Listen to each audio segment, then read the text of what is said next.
Austen Davies, who is going to give us the thought for the day, and it's a glimpse of hell. Thank you. Austin.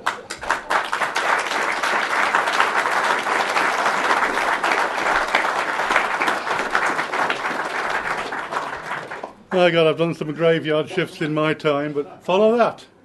Dear me. Only Nick Griffin could get an Arab to quote from Shakespeare.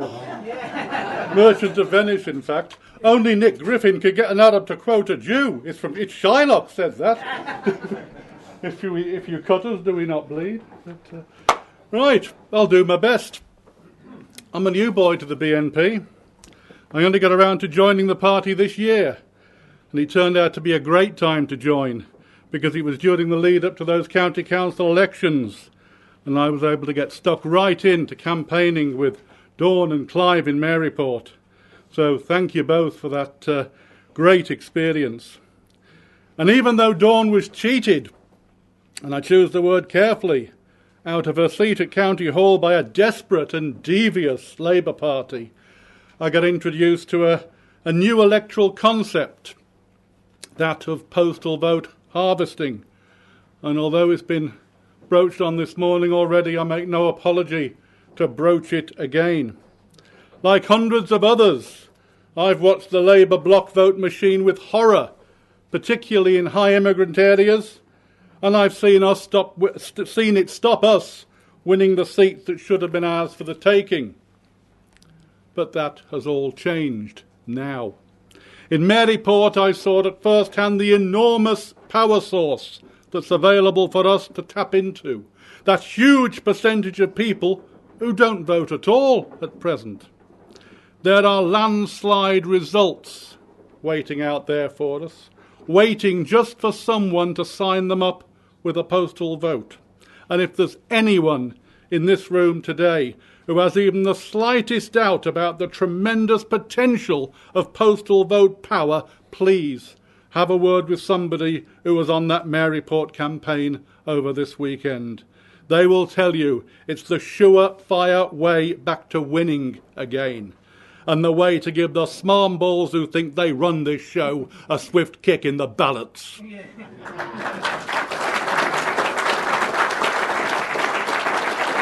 Now, as you may have noticed, bloody rude it would have been, I'm not exactly in my first flush of youth. And it's some 39 years since I first became involved with politics. On the 22nd of November 1974, that was the day after the Birmingham pub bombings, and I finally got stung into joining the National Front. And although I left again in 1978, because I had a family to support and a career to build by then, I never lost touch with what was happening on the right. And as a passive observer, I watched as the 5% amoebic law established itself. The 5% amoebic law is a strange phenomena which dictates that whenever a nationalist movement obtains popular support of about 5%, it must immediately divide itself, so as to ensure that any electoral successes are strictly short-term, and so the establishment can rest easy at its gin and tonic once again. The 5% amoebic law destroyed the National Front, and it damn near did the same to the BNP, twice. And it's a testament to Nick Griffin's energy, determination, and sheer bloody boneheadedness that there was actually a party left for me to join this year at all. And that's to take nothing away from the dedicated team of party workers and activists, some of whom I've had the privilege of working alongside already, and thank you for it. I had a dream. Oh yes. And in that dream I passed away to a faraway land beyond the shadows of time, and where in the course of my perambulation I came across a hole in the ground, fully 6 cubits in width, covered in barbed wire and razor wire, and standing around it were many guards armed with long pointed sticks, which they thrust mercilessly at the unfortunate creatures contained therein, and their howls of anguish were most dreadful as they drifted unheeded on the wind. An old man bent and horny-handed sat on the stump of a dead tree, which alone in that barren waste showed that life once prevailed. And as he sat, he sharpened yet more of his sticks of torment. "Who are those wretches," I asked of the old man, "that they be deserving of such cruel and ceaseless retribution?" "They," he replied, gazing passively into my soul, "are the Conservative politicians of the past, condemned by their own hands to dwell in the pit of sorrows for all eternity. And to make sure they never see the light of day again, it's guarded round the clock. Anyone trying to scramble out gets pushed straight back down again with a spike. But come, walk with me. You will find no favouritism here." So saying, he took my arm with his great gnarled hand and led me to another hole in the ground, just as wide and just as deep as the first, and the howls of pain and misery emanating therefrom tore at my very being. "Labour politicians," he said before I could ask, "damned for all eternity." A little further on still, we came to a third, even wider, even deeper pit. "Not the Liberal Democrats." "Oh yes," he replied. "They need a bigger hole to house all those good intentions of theirs. We used metal spikes on them. They were enjoying the wooden ones."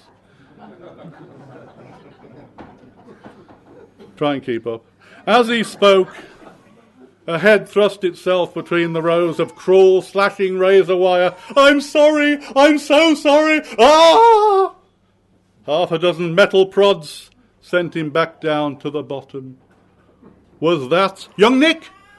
"The very same. I'm afraid old Nick has taken a bit of a shine to him. But when push came to shove, he didn't seem to like it so much, and it makes his eyes water." So transfixed was I by the foul acts being performed at the bottom of the Liberal pit that I hardly noticed a fourth, very small hole nearby, from where cigarette smoke was drifting gently upwards, and from wherein came the sounds of much wailing and gnashing of dentures. Then a voice cried out, "Godfrey, will you please, just shut up?"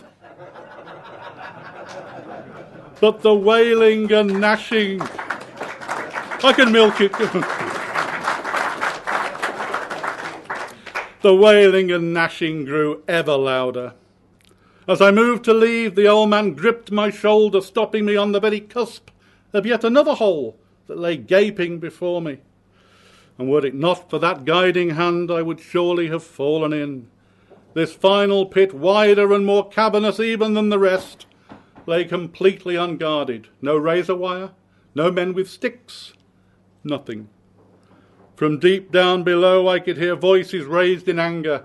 Accusation followed allegation, as counter-accusation followed counter-allegation. And I gazed into the murk in awe and wonder, for there was nothing to restrain the occupants of that pit. "How are these people kept in?" I asked. "These are the nationalists, my friend. No guards nor barriers are necessary to keep them down. If any one of them ever looks like making up to the top, the others always pull him right back down again.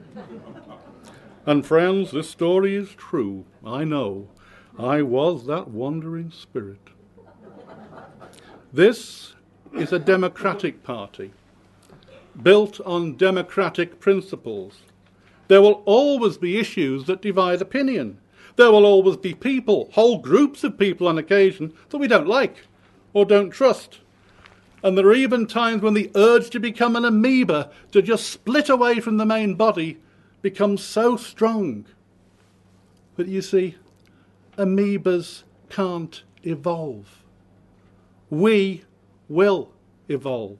We must evolve. There is no alternative for us but to evolve. We are the only hope this great country of ours has left. Us, the British National Party, we are the only game in town. And if we don't evolve and grow stronger and fitter and ever more resourceful and numerous, we betray our island home and the very island race we love.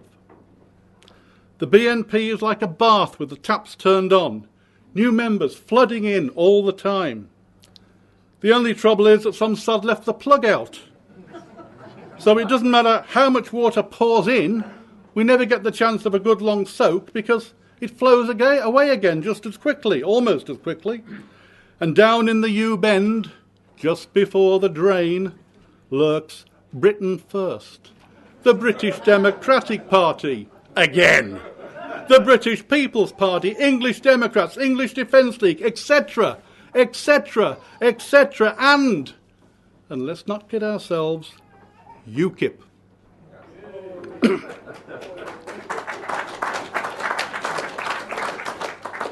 All of them amoebas. But are they the enemy? Well, they certainly think of themselves as our enemies, but the real enemies of all of them and of all of us is the corrupt system we all fight against. The EU gravy train that we are all trying to get off, the mongrelization of a great people that we all despise, and the Islamic invasion that delights in the fact that we're all too busy fighting each other to be any real inconvenience to them. In order to win the battle, a general must first know who is his enemy. He will then seek out his enemy's enemy in order to make a peace, for in his enemy could just be the friend who might just be able to turn the tide of the battle in his favour. So, conciliation is my message today. To strive to overcome our own animosity towards those who have strayed, and theirs towards us. Embrace the prodigal, as our Christian heritage tells us to, and promote friendship and goodwill amongst like-minded people, whatever colours they wear for the moment, even if it is purple. Farage and his corrupt little circle aside, UKIP is currently supported by many decent, terminally disillusioned folk like us, who are sick to the teeth with every lib-lab contrick that gets pulled on them and that always produces the same manky rabbit out of the same tired old hat. And we can help them. We can help them help us. But this is our game, and we play it by our rules. If you want a red, white and blue jersey, fine. Get back in the team, because the stakes are high and we mean to win. And as a reminder of how high those stakes are, I'm going to close with a quote from Shakespeare's Richard II. I know Shakespeare as well. This royal throne of kings, this sceptred isle, this earth of majesty, this seat of Mars, this other Eden, demi-paradise, this fortress built by nature for herself against infection and the hand of war, this breed of men, this little world, this precious stone set in a silver sea, which serves it in the office of a wall or as a moat defensive to a house against the envy of less happier lands. This blessed plot, this earth, this realm, this England. Thank you.